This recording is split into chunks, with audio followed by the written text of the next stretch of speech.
Hello, my name is Sakari Lehtinen. Let's continue on getting started with Simplebim by trimming the model, setting the requirements for your data, and using automated validation to guide your editing. Now let's start the actual editing by choosing the requirements for your task. In Simplebim, you do this by using a template.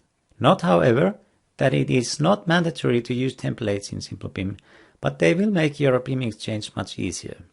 The ready-made templates are found from the startup canvas, or if the model is already open, here in the Editor tab. For now, let's click on the Apply User Template and choose this training template, which includes the requirements for the EDI's energy analysis.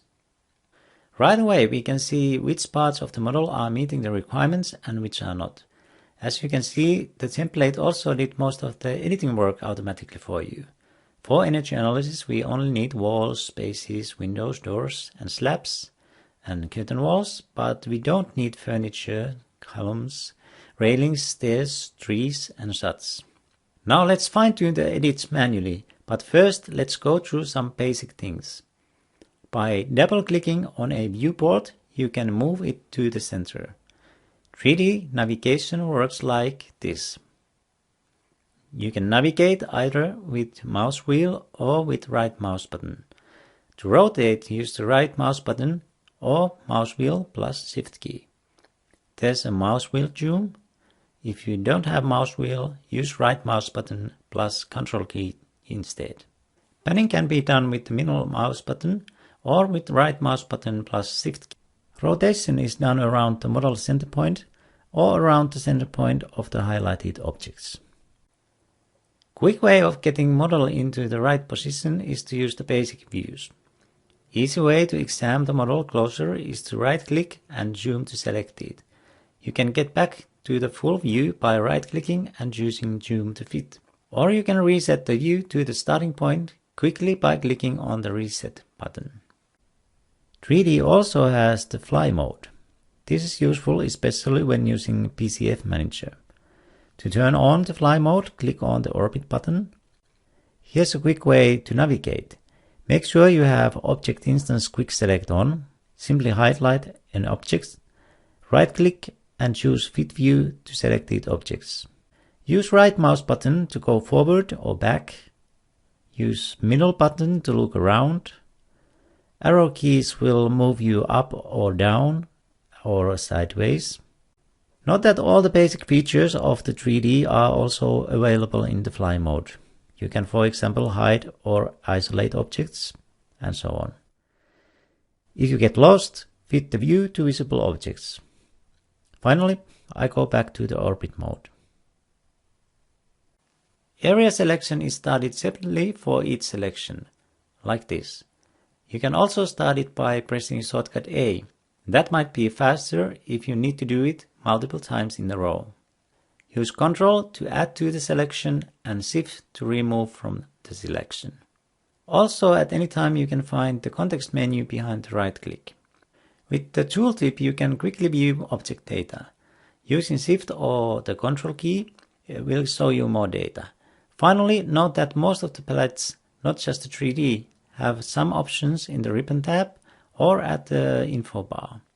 Note also that you can drag and drop almost anything to anywhere, and whenever you do an edit, you can undo it by clicking the undo here. Now choose a quick select. It allows you to select objects based on different criteria. I'll start with object class. Hover over the walls, right click on the walls and choose hide. Hover over the spaces, right click and isolate them. Finally, I choose space name to find the irrelevant cross areas from the model. Hover over the cross areas and drag and drop them to the excluded bucket. You should drag and drop and keep the objects you don't want to exchange in the excluded bucket, and the objects you want to exchange in the included bucket. Finally, I right click and show all the objects. When you're done with the objects, you are ready to trim the properties. Click on the walls. As you can see from the properties palette, most of the properties, all the strikeout properties, are already automatically excluded from the model. If you need to include additional properties, Right-click on a property and choose Include. Or if you need to exclude properties, right-click and choose Exclude. If you want to find specific property, use the search. Different use cases and even applications have additional special requirements for the models. This is where the Simplebim tools come handy.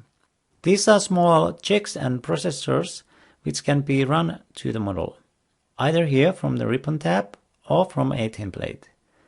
For example, there shouldn't be duplicate objects in the model when using it for quantity takeoff.